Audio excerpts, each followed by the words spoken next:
હવે જે લાંબા સમયથી એવી એક્સપેક્ટેશન હતી વિનેશ ગ્રુપ પાસેથી કે એ એક 1700-1800 સ્ક્વેર ફીટના 3 BHK નો પ્રોજેક્ટ લઈને આવે છે O7 ક્લબ રોડ ઉપર, જેમણે રિસન્ટલી લોન્ચ કર્યો છે, જે 23,000 સ્ક્વેર યાર્ડના પ્લોટમાં ધ પ્લાનેટ પ્રોજેક્ટ લઈને આવી રહ્યા છે, જેમાં કરીબન 10 ટાવર છે, 13 થી 14 માળના બિલ્ડિંગ છે.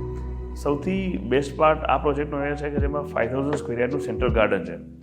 તો જેવી રીતે Vinesh pashmina on time deliver કર્યું છે, સરસ પ્રોજેક્ટ ડેવલપ કર્યો છે, વિનેશ સ્ટાર્ટઅપ કર્યું છે, તો આઈ એમ શ્યોર કે Vinesh group the planet project પણ ખૂબ સરસ ડેવલપ કરશે. અને અગર તમે 3 BHK પ્રોપર્ટી ખરીદવા માટે જોઈ રહ્યા હોય તો તમારે ડેફિનેટલી ધ પ્લાનેટની વિઝિટ કરવી જોઈએ, બિકોઝ ધ પ્લાનેટ ખૂબ જ સરસ, સારી એવી એમ્યુનિટી સાથે, સારા એવા લેઆઉટ સાથે વિનેશ ગ્રુપ લઈને આવી રહ્યું છે. SP રિંગ રોડથી કરીબન 200 થી 300 મીટરના ડિસ્ટન્સ પર છે. લોકેશન વાઇઝ ખૂબ સરસ છે અને આઈ એમ શ્યોર આ પ્રોજેક્ટ વિઝિટ કર્યા પછી તમે આ પ્રોજેક્ટને પસંદ કરશો.